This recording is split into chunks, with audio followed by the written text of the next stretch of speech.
Livro do profeta Joel, capítulo 2.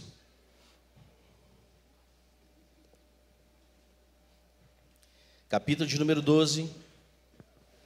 Está escrito assim: ainda assim agora mesmo, diz o Senhor, convertei-vos a mim de todo o vosso coração, e isso com jejuns, com choro e com pranto. Verso 13: rasgai o vosso coração e não as vossas vestes, e convertei-vos ao Senhor vosso Deus, porque Ele é misericordioso e compassivo, e tardio em irar-se, e grande em benignidade, e se arrepende do mal. Verso 15: tocai a trombeta em Sião, promulgai um santo jejum, proclamai uma assembléia solene, congregai o povo, santificai a congregação, ajuntai os anciãos, reuni os filhinhos e os que mamam. Sai o novo da sua recâmara e a noiva do seu aposento. Chorem os sacerdotes, ministros do Senhor, entre o pórtico e o altar, e orem. Poupa o teu povo ao Senhor, e não entregues a tua herança ao opróbrio, para que as nações façam escárnio dele, porque hão de dizer entre os povos: onde está o seu Deus? Meus amados, diante de tanta orientação que Deus dá a Israel, que na verdade esse capítulo 2 ele repete um pouco do capítulo de número 1. E é fato que Joel não estava apenas profetizando a respeito do dia do Pentecostes, que o Espírito Santo seria derramado. E é evidente que nós não precisamos mais buscar que o Espírito seja derramado, porque ele já está derramado. A questão agora é buscarmos para sermos cheios desse Espírito Santo. É evidente que não há necessidade da igreja clamar que o Espírito Santo venha. O próprio Jesus Cristo disse que ele teria sido enviado, João 14, que ele seria o Consolador, ele estaria entre nós. É fato que as ações do Espírito Santo, elas estão entre nós, mas a grande questão é o que nós temos feito com esse Espírito que já está derramado entre nós. A questão é qual tem sido a nossa atitude diante desse Espírito que já está derramado. Infelizmente, muitos estão buscando ainda que o Espírito Santo possa vir, mas volto a dizer e ser enfático, ele já está no nosso meio. Diante disso tudo, eu não quero falar aqui sobre a questão do Pentecostes, sobre a questão que Deus haveria de derramar abundantemente sobre nós, como está escrito nos versos 26 em diante, que no 27 fala que vocês saberão que estou no meio de vós. Isso o profeta profetizando a Israel. Mas eu quero tirar algumas lições importantes nesse texto, de forma breve e objetiva, concernente, meus irmãos, o que nós temos feito, volto a dizer, para que sejamos cheios do Espírito Santo. Israel vivia momentos tenebrosos contra os seus inimigos. Israel aqui, meus irmãos, estava quase que espreitado na parede, porque esse inimigo haveria de se levantar. E não apenas os inimigos que Israel estavam enfrentando e haveria de enfrentar, que é tido como gafanhotos, como um enxame, como uma grande infestação dos gafanhotos. E esses são aqueles que destroem, são imigratórios, são aqueles que desfazem toda a colheita, porque assim eram os inimigos de Deus, era o inimigo do povo de Deus. Aqui não é apenas uma questão do que era o animal, o bicho, o inseto, mas ele fala sobre uma nação que haveria de se levantar contra Israel, e iria de uma certa forma disseminar a todos, não ia deixar nada, pedra sobre pedra. Mas Deus levanta o profeta Joel, para mostrar a Israel algumas atitudes que eram necessárias, para que eles, cheios do Espírito Santo, para que não apenas a geração deles, mas as gerações vindouras, pudessem permanecer firmes diante dessas atrocidades. E ele levanta algumas ações importantes, e eu quero contextualizar essas ações para os dias de hoje. Hoje de manhã na rádio nós estávamos conversando um pouco a respeito de que o que tem se levantado contra a igreja são alguns partidos, algumas organizações que se levantam com o intuito de destruir a família, que se organizam com projetos de leis, dizendo que não há problema do filho ter casamento com o pai, de que não há nenhum problema de irmão casar com irmão, que não há nenhum problema de se ter a poligamia, que não há nenhum problema das pessoas se ajuntarem, ou fizeram uma miscelânea aí, homem com homem, mulher com mulher, adulto com criança, criança com adulto, não há problemas para eles. E enquanto, meus irmãos, Deus nos levantar, nós combateremos todas essas atrocidades. E é isso que o Senhor nos chamou.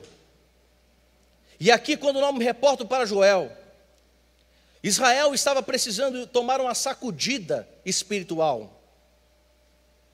Israel precisava ser abalada pelo poder de Deus. E Deus aqui, pelo profeta, traz algumas ações importantíssimas. Até Rodolfo mencionou algo muito importante, não sei se foi ele o pastor Carlos, que há muitos que estão na igreja, mas ainda não se converteram, que estão frequentando os templos, mas ainda não tiveram uma experiência pessoal com Deus. São pessoas que sabem dos hinos, talvez tenham até decorados os versículos da palavra do Senhor, mas não sabem de fato o que são essas escrituras, como vida e prática de vida. Vivendo tempos em que o pecado, ele é normativo, em que as ações do mundo estão, meus irmãos, tão assimiladas à igreja, que a igreja não tem sido olhada como igreja. Lembro-me antigamente que, de vez em quando, nos púlpitos, alguém contava um testemunho dizendo: olha, eu estava no trabalho e alguém me confundiu com Jesus Cristo, dizendo que as minhas ações é como Jesus. Passando na rua, alguém dizendo assim, olhando para o rosto, dizendo: você é crente, né? Os irmãos perceberam que esse tipo de percepção das pessoas que não têm Jesus, isso tem diminuído nos dias de hoje? Nós não temos sido mais confundidos com Jesus Cristo. Estamos como Pedro, negando a pessoa de Jesus Cristo, parecendo com Ele, mas na verdade carregando a vergonha de ser cristão. Carregamos a palavra no coração, mas temos vergonha de expor quem nós somos. Dizemos que somos da congregacional, porque o que eu vejo gente falando: eu sou da congregacional, eu já fui de lá, ou já fui muito tempo. Mas onde vocês estão, meus queridos? É necessário ter Jesus no coração, porque o dia do arrebatamento está chegando, e o que nós estamos fazendo como igreja?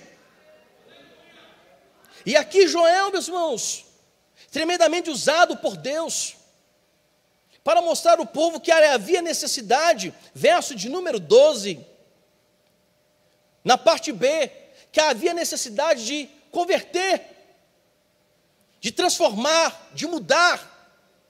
Quando nós estamos na autoescola aprendendo a dirigir, nós somos ensinados a fazer a conversão à esquerda e a conversão à direita, ou seja, mudar de rota.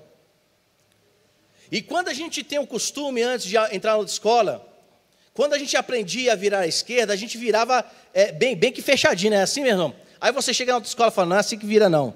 Você vai lá na frente e faz tipo L. E às vezes nós queremos fazer isso com o Evangelho.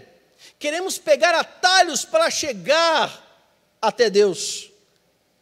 Queremos, meus irmãos, fazer as conversões de acordo com aquilo que nós achamos ser conveniente. A conversão que o profeta Joel estava trazendo à nação é mudar totalmente o rumo da sua vida. É transformar de forma literal o seu comportamento. Não é à toa que sempre falamos sobre Romanos 12, para entender a boa, perfeita e agradável vontade de Deus, se tem como necessidade urgente e primordial ter uma mente mudada. Ninguém compreende as coisas de Deus se não tiver uma mente transformada. Não é à toa que Paulo escreve que as coisas espirituais só podem ser discernidas espiritualmente. Mente carnal nunca entenderá as coisas espirituais. Ao contrário, uma mente carnal escarnece sobre Deus, a respeito de Deus. Uma mente carnal nunca compreende o agir de Deus. A mente carnal, ela age segundo a sua circunstância, mas a mente espiritual, a mente de Cristo, como Paulo fala aos Coríntios, é uma mente que entende profundamente as ações, a característica, o caráter de Cristo na nossa vida. Não é à toa que ele escreve em Gálatas sobre os frutos do Espírito, que são características de Cristo, do caráter de Cristo, que nós precisamos exercitar e vivenciá-las nos dias de hoje. Essa conversão, essa transformação, é uma transformação por completo. E ele começa com o coração, com a ideia também do intelecto, com a ideia do desejo, de projetos, com aquilo que se deseja ou aquilo que quer obter na sua vida. Essa transformação era uma transformação também, meus irmãos, de forma em que pudesse ser acrescido nisso jejum e oração. É uma transformação, entenda bem, integral, é do espiritual ao convívio social. Era uma transformação em que eles pudessem entender que não há como se chegar a Deus se não houver santidade. Não há como agradar ao Senhor se não houver vida de santidade, como diz Hebreus, seguir a paz com todos e a santificação, sem a qual ninguém vê o nosso Deus. E essas transformações é também para os dias de hoje. Nós estamos aceitando com facilidades, meus irmãos, o que o mundo tem dito. João, escrevendo a sua carta, diz: filhinhos, não ameis o mundo, nem o que há no mundo, porque aquele que ama o mundo, o amor do Pai não está nele. Os irmãos já pararam para pensar sobre isso? Refletir sobre essa realidade? Que amar a Deus configura-se que Deus não nos ama. Nós olhamos para Deus como a característica de um Pai, como Ele é, a característica como um Deus misericordioso, como Ele é, de um Deus benigno, como Ele é, que são atributos morais de Deus, de um Deus grandioso, como Ele é, um Deus que perdoa, como Ele perdoa. Mas não podemos esquecer que não há nenhuma associação de Deus com o pecado, que não há nenhuma forma de que agrademos ao Senhor quando estamos em transgressão. Igreja Evangélica Congregacional da 3 de Maio, irmãos que talvez estão em casa, talvez ainda não fazem parte de nenhuma igreja evangélica, não confessaram Jesus Cristo, ou fazem parte de outras igrejas. Irmãos, há necessidade de conversão. O Brasil poderia ser um país melhor se os cristãos verdadeiramente entendessem o que é ter joelhos no chão, jejum e oração. Eu tenho dito que se estamos nessa forma, é porque nós evangélicos negligenciamos a importância de sermos influências, de sermos sal da terra e luz do mundo. Mas como poderemos ser sal e luz, se na verdade a nossa luz está apagada como o mundo, e o nosso sal é insípido, o nosso sabor é insípido? É necessidade de ter transformação. E quando ele fala aqui de todo o vosso, ele generaliza todo o ser, toda a maneira de como nós somos. Tanto é que no verso de número 13, além de oferecer ao Senhor com jejum e oração, com choro, com pranto, com quebrantamento, que é fator de presença de Deus, de reconhecimento de pecado, de abandono do pecado para alcançar a misericórdia, de abandono de uma vida que não agradava a Deus. Agora eu moldei a minha vida, transformei o meu coração, minha mente, quis ser transformado também. Agora eu sei que também há necessidade de não apenas dar o meu coração, mas preciso ter um coração rasgado. Verso de número 13, rasgai os vossos corações e não as vossas vestes. por muitos anos atrás, quando alguns iam para o seminário, eram pessoas que martirizavam seus próprios corpos, dizendo assim: se eu martirizo o meu corpo, eu estou diminuindo o pecado, eu estou afligindo o pecado. Não é assim, meus irmãos, que o pecado acabe. Antigamente, as pessoas, quando pecavam, achavam que oferecer o sacrifício todo um ano, uma vez só por ano, como os sacerdotes entravam no Santíssimo Lugar para oferecer em favor do povo aqueles sacrifícios para que o nosso Deus soberano pudesse perdoar os pecados. Muitos, uma vez por ano, pegavam seus animais, dependendo de quem tinha questões financeiras, alguns levavam pombos, outros levavam cordeiros, quem tinha um dinheiro a mais, e achavam que isso era suficiente. E tanto é que todos os anos havia essa necessidade. E quantos sacerdotes morreram no Santíssimo Lugar, porque Deus não aceitou o sacrifício do povo. Eu fico imaginando, meus irmãos, quantos pastores hoje estariam mortos, porque Deus falou: não aceito o sacrifício de vocês. Eu fico imaginando quantos cristãos, entre aspas, poderiam estar hoje mortos, não por uma ocasião de doença, mas pela simples ocasião: pecou, morreu. Já para pensar, meus irmãos? E nessa época, alguns, reconhecendo o seu pecado, reconhecendo a sua podridão, rasgavam suas vestes como sinal de quebrantamento profundo, de arrependimento, de doer-se profundamente, de demonstrar humilhação, rasgavam as vestes, mas depois disso voltavam a ser um soberbo como antes. E a ideia que o profeta traz a esse povo dizendo o seguinte: olha, essa tradição de rasgar as vestes diante de Deus não vale nada. É necessário rasgar o coração, é necessário quebrantar, reconhecer no coração e na sua alma o arrependimento genuíno de abandono de todo e qualquer tipo de transgressão ou pecado. É necessário rasgar o coração, meus irmãos, porque rasgar as vestes se tornou um hábito religioso, uma constância religiosa. E o Senhor está dizendo: é o coração quebrantado e rasgado que é necessário.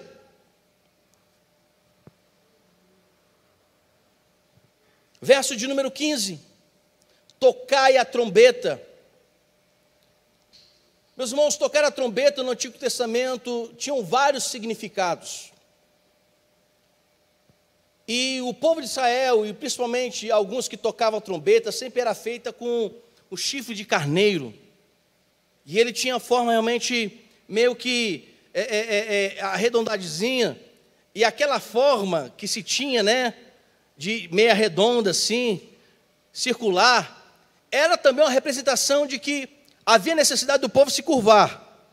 Mas muitas vezes a trombeta era tocada para alerta, para posicionamento. Era tocado para que o povo pudesse estar preparado para a guerra. Mas nesse tocar da trombeta, nesse contexto de Joel, trombeta aqui, ela estava sendo usada para lembrar o povo que o julgamento do Senhor estava por vir. Porque se nós lemos, nós vamos perceber que há trevas, há momentos aí terríveis. O grande dia do Senhor será terrível para alguns. E essa trombeta é um alerta para o julgamento. E aqui percebemos, meus irmãos, que as trombetas do Senhor estão sendo tocadas. As trombetas do Apocalipse estão sendo tocadas. Só não ouve quem não é espiritual, só não percebe quem está longe de Deus, só não sabe o que está acontecendo aquele que está morto espiritualmente falando. As trombetas estão tocando, meus irmãos. Agora chegará um dia que uma trombeta será diferente. A trombeta que soará, o anjo do Senhor soará. 1 Tessalonicenses capítulo 4. O anjo do Senhor tocará a trombeta. O Senhor Jesus Cristo descerá nas nuvens e arrebatará os vivos e ressuscitará os mortos. Só preste atenção a uma coisa: Para alguns essa trombeta será um dia maravilhoso e glorioso, para outros será terrível.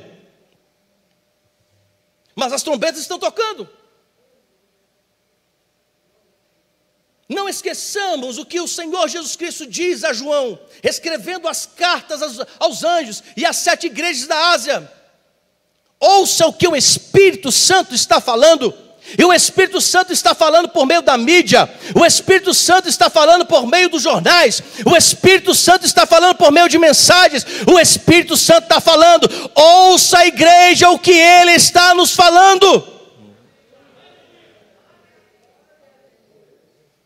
A trombeta está tocando. Verso de número 16. Congregai o povo, santificai a congregação, ajuntai os anciãos, reuni os filhinhos e os que mamam, sai o noivo da sua recâmara, ou seja, do seu quarto íntimo, do seu quarto particular, e a noiva do seu aposento. Chorem os sacerdotes, ministros do Senhor, entre o pórtico, ou seja, a varanda que chamava, e o altar, ou seja, o pátio entre o altar, para que as nações façam escárnio dele, porque hão de dizer entre os povos, onde está o seu Deus? Congregar, reunir, convocar, ligar-se, juntar-se. A ideia aqui da congregação não é apenas a ideia de reunir pessoas fisicamente. Nessa ideia, como graças a Deus estamos hoje, congregados, estamos reunidos nessa manhã. Talvez alguns estão reunidos na noite, alguns estarão reunidos de tarde. A grande questão aqui, que ele atrela, é a congregação de pensamentos, de propósitos. Porque é bem possível que, infelizmente, muitos nós que estamos aqui, estamos em corpo, mas a nossa mente não está em Deus.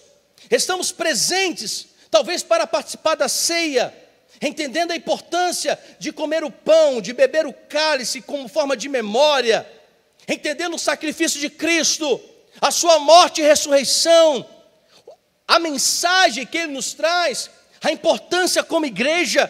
Mas a ideia aqui, meus irmãos, é ter o mesmo entendimento, é ter o mesmo propósito.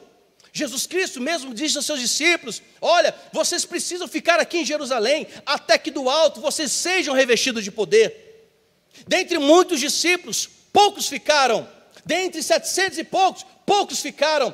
Poucos entenderam a mensagem, poucos entendiam a mensagem espiritual de Jesus Cristo. Muitos nesse dia do Pentecostes poderiam ser visitados pelo Espírito Santo, mas foram poucos. A Bíblia nos fala que onde houver 1, 2 ou 3 mais pessoas, ali eu estarei. A ideia não é apenas da quantidade. Você pode estar no meio de 10.000 pessoas, mas se estiverem 2 ou mais 3 pessoas reunidas, o Senhor estará no meio deles. Mas a grande questão aqui, igreja, vocês estão reunidos aqui no mesmo propósito? Será que estamos? Porque de vez em quando toca o celular, deixou de ter o propósito de estar reunido no mesmo lugar. Quando alguém começa a observar coisas e não adora o Senhor no templo, deixou de ter o propósito de estar no mesmo lugar. Quando fica reparando se o pastor André passa muito lenço da cabeça, perdeu-se o propósito de estar no mesmo lugar. A questão não é apenas a reunião, é juntamento de propósito. É a ideia do culto. Por que estamos aqui? Por que vimos a este lugar? Por que saímos de casa? Apenas por uma questão de desencargo de consciência, eu preciso participar da ceia, porque a minha vida espiritual não será a mesma. Meus irmãos, esses elementos não têm um poder de santificação. É memorial.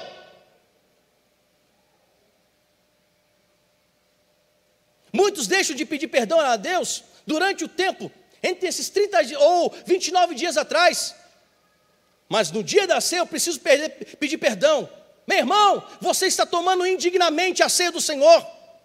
Aqui precisa ser o ápice de tudo que eu tenho vivido com Jesus Cristo. Uma vida de arrependimento, uma vida de perdão, uma vida de amor, uma vida de entrega. Aí quando chega um dia da ceia, Senhor, eu faço parte contigo. É por isso que há muitas pessoas que estão doentes, porque não discernem o corpo de Cristo. A ideia de Joel é a congregação não apenas de pessoa física, é a ideia do pensamento. Por isso que ele diz: congregai o povo e santificai. A congregação, a reunião, vem acrescido de um ato de santificação. Se você observar aqui, lendo o texto a partir do verso 12, você vai achar mais vezes santificação, oração, jejum. Igreja, é tempo de santificarmos. Olha só, congregai o povo, santificai a congregação. A responsabilidade de santificação não cabe apenas ao senhor André, não cabe apenas aos oficiais dessa igreja, cabe-nos todos nós santificarmos, porque os tempos são difíceis e somente os santos herdarão verdadeiramente o reino celestial. Se tu está em pecado, meu irmão, se conserta, porque Jesus Cristo está voltando. Larga o adultério, larga a prostituição, larga a mentira, saia dessa vida, porque Jesus Cristo está voltando.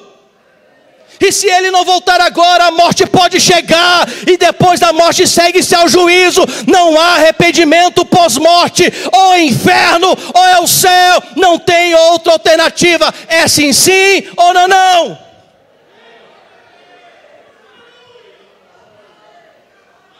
Meus irmãos, isso é muito sério. Satanás está brincando com muita gente. Vocês lembram do texto de Êxodo? Quando Deus levanta Moisés, lembram? E Moisés chega diante de Faraó, fala: só deixa o meu povo ir. E vem a praga, segunda. Na terceira, Faraó começa a negociar com Moisés. Vamos fazer o seguinte, Moisés: deixa as crianças e as mulheres, vão só os homens. Moisés disse: vai todo mundo. Aí Faraó falou: vamos fazer o seguinte, não vou muito longe não, fica nas redondezas do meu território, fica na circunferência onde eu posso dominar. O que Moisés falou? Deus mandou sair da terra. E Satanás tem negociado com muitas vidas. Pode ir para a igreja, mas não deixa de mentir não. Pode ir para a igreja, mas não deixa de ir para o motel não. Pode ir para a igreja, mas não deixe de roubar não. Pode ir, não tem problema não. Vá para a igreja, fique à vontade. Meus irmãos, sabe qual é a ideia de Satanás? Não é apenas destruir a igreja de fora para dentro, é destruir de dentro para fora.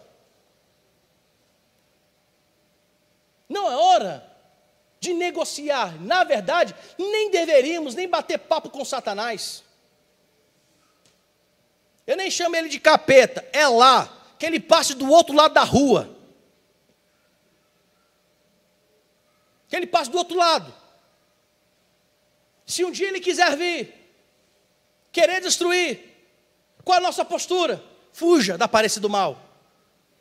Resista ao diabo e ele fugirá de vós. Responda rápido à tentação. Ame o Senhor acima de todas as coisas, e Ele nos protegerá de todos esses malefícios deste mundo.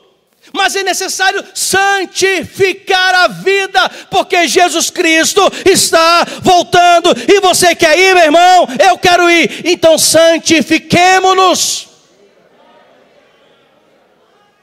Ajuntai os anciãos. Aqui vai para os mais idosos. Eu acho interessante o que João usa aqui. Ele pega da idade mais experiente até a tenridade. Ele começa primeiro com os mais velhos. A responsabilidade de sermos exemplo. Primeiro são os anciãos. são os experimentados. São aqueles que têm experiência na vida, adquiriram sabedoria, armazenaram os dados diante de todo esse ano, adquiriram inteligência, experiência, adquiriram diante do tempo uma flexibilidade, uma percepção da vida. Mas ele começa com os anciãos. Começam aqueles que hoje nós chamamos de os idosos, os cabelos brancos. Eita, Cido, você tem só 40, né? Mas você chega lá. A ideia aqui é que está na hora também dos anciãos, dos idosos, também chegarem juntos. Não é chegar e falar, o meu tempo passou, já não é mais minha responsabilidade. Enquanto você estiver aqui na terra, cabelo branco, você tem sim responsabilidade com o Evangelho. Então começa com nós, anciãos. Olha aí. Começa com aqueles que são experientes. Ah, essa obra é para os jovens. Não, essa obra é nossa. O nosso descanso não é aqui na terra. É fato que as limitações vão aumentar, mas isso não são justificativas para pararmos na obra do Senhor. Não, se você não pode sair para evangelizar, dobre o joelho e vai orar. Aí ele coloca aqui. Meu irmão, a palavra de Deus é fantástica porque ninguém sobra. Não apenas os anciãos, mas também reunir os filhinhos, reunir as crianças, reúne-se todos. Temos que parar dessa ideia aí, não, criança é igreja de amanhã. É não, meu irmão, para com essa ideia, é antibíblica. É tão antibíblica que o próprio Jesus Cristo muitas vezes usou o exemplo de crianças para simbolizar, ou melhor dizendo, para exemplificar que se não formos como criança, ninguém se torna maior no reino dos céus. Aí vem aquela ideia, meus irmãos, eu preciso aparecer. Eu preciso. Porque eu fiz. Porque eu fui que eu fiz. Esse departamento só está assim porque eu. Só existe um eu nessa terra. E o nome dele é Eu Sou o que Sou. Só existe um eu que faz. É o soberano, Senhor e Salvador. Só existe um eu chamado caminho, a verdade, a vida. Eu sou o pão da vida, diz o Senhor Jesus Cristo. Se há algum eu aqui na terra, o nome dele é Jeová.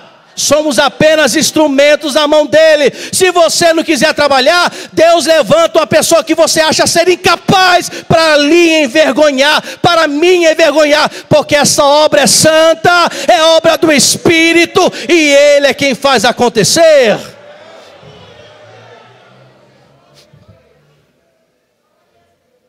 É necessário. A severidade é tão grande aqui que ele coloca que até que os que mamam precisam congregar. Pais, muitas vezes nós não temos a ideia, achar, minha criança, coitadinha, não sabe de nada, mas ela está percebendo tudo. Quando a criança é pequena, quem manda em casa se bobear é ela. Chora, você tem que ir. Chora, tem que dar de comida. Chora, tem que dar banho. Olha a criança dando ordem. A mãe chega. O pai chega. É ou não é assim os papais e mamães de plantão? Não é assim? A ideia de que aqueles que mamam precisam congregar. Meus irmãos, olha a estratégia divina de Deus para tornar a Israel uma nação futuramente forte, vigorosa. Percebemos em Êxodo, antes de Êxodo, melhor dizendo em Gênesis, nós vamos perceber que Faraó manda matar as crianças, e principalmente elas que fossem judias, israelitas. Por que matar as crianças? E principalmente homens? Para tirar a fortaleza de uma geração futura. O que estão fazendo, meus irmãos, muitos de outras religiões? Investindo em crianças, orfanatos. Países comunistas estão investindo no Brasil, em escolas, Tem um camarada, meus irmãos, que é contra Deus e tudo contra Deus, comprou várias e várias escolas quebradas no Brasil para implantar a ideologia de gênero. Não sei se você sabe disso, mas estou falando. Porque implantando na mente das crianças uma ideia diferente da palavra, futuramente, aonde estará a igreja se o Senhor Deus não tiver misericórdia?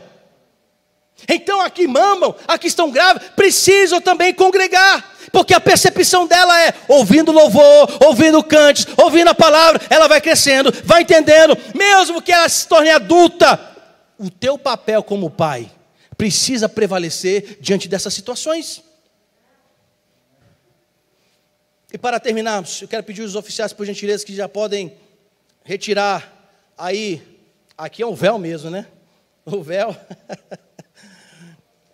dos elementos. Verso de número 17. Chorem os sacerdotes. Aí é para nós que somos pastores. Como muitas vezes nós pastores negligenciamos e temos negligenciado a vontade de Deus sobre a nossa vida. Em vez de pastorear a igreja, estão aí, meus irmãos, parece que está tudo ok, está tudo legal. A necessidade dos sacerdotes, tanto pastores como pais, chorar, clamar, pedir a Deus misericórdias. Chore os sacerdotes, os ministros do Senhor, responsabilidade daqueles que lideram. Precisamos ter o coração quebrantado, meu irmão. Precisamos ter um coração voltados à palavra. Nós, como líderes espirituais, precisamos sim ser exemplos para essa humanidade. E quantas vezes Deus tem tirado pastores do meio da sua ovelha e tem colocado pastores segundo o coração dele, e não são poucos. Eu quero dizer para você que é pastor, que talvez está me ouvindo, precisamos estar no pé de Jesus Cristo, porque o nosso título de pastor não nos leva aos céus. Dizer que é pastor não leva ninguém aos céus, é ministério, não é garantia celestial. Mesmo eu falo para você que exerce liderança, aos oficiais que estão aqui atrás de mim, título não nos leva para os céus, título não nos garante santidade. É necessário chorar e buscar para que Deus tenha misericórdia de nós.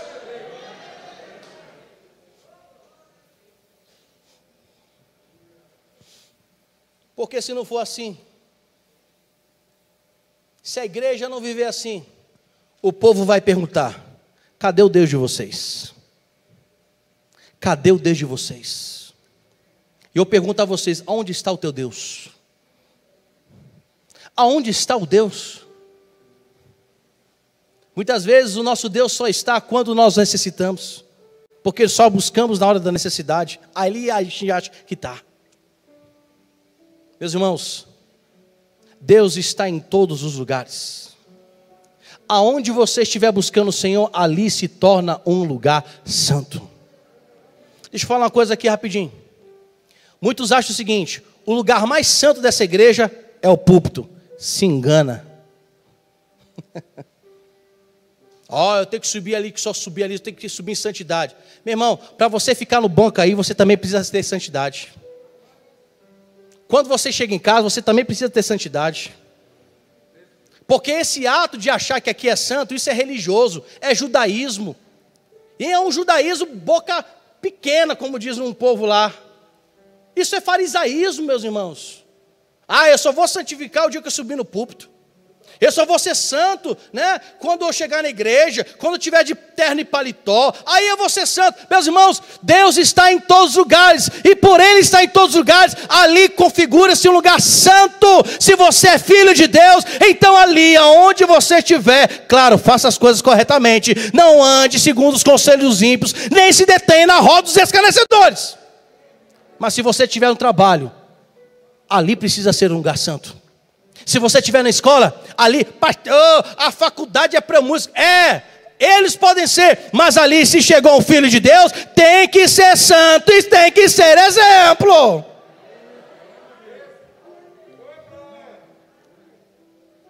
E quando isso ocorrer de fato na nossa vida, escute o que eu vou dizer, meus irmãos.